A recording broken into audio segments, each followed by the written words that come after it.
recently went to a LinkedIn marketing event and heard a remarkable statistic that 67%, almost 70% of business-to-business decisions are made online before they meet you.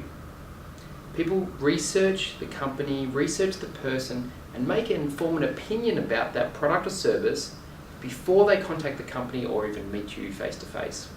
So first impressions really count. Hi, I'm Andrew Ford, and at Social Star we build powerful personal brands. And what we do specifically in this workshop that I'm going to tell you about is help you build business referrals. So I work with dozens of different types of companies, from startups to professionals to large businesses. And what they have in common is that they love referral marketing.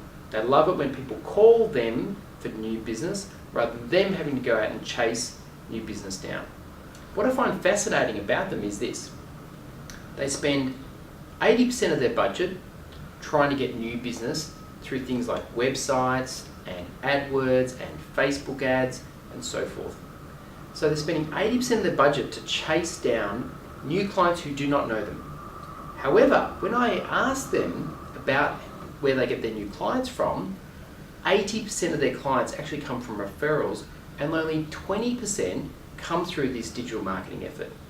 So think about this, they're spending 80% of their budget to get 20% of the new business that they want. Why is this?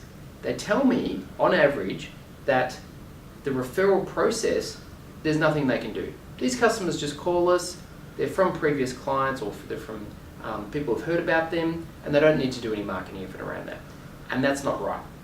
There is a defined process of referrals because we've mapped it.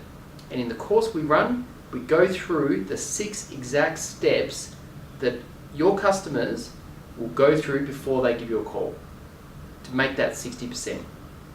So, what's the process? So basically, people go through, think about a normal common environment.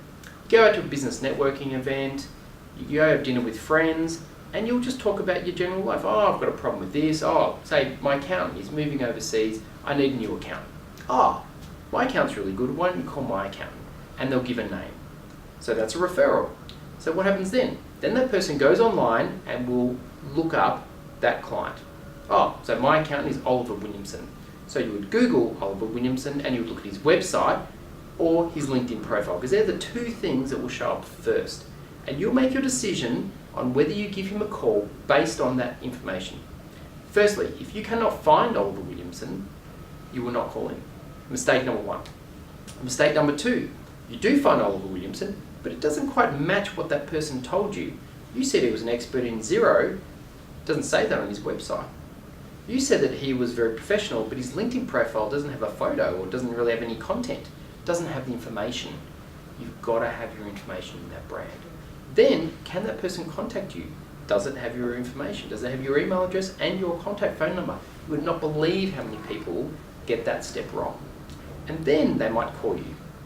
So 60% of that research before they meet you, or 57%, happens without you even knowing it. So the people who tell me that the referrals don't, that they get enough referrals, don't even know what they're missing out on. It's really important. So what I want you to do now is go down below and click on our workshop. There's one in many states. Check out the date that's appropriate to you. And come along and I'll teach you exactly our process to get more referrals for your business. I'm Andrew Ford. Thanks for listening.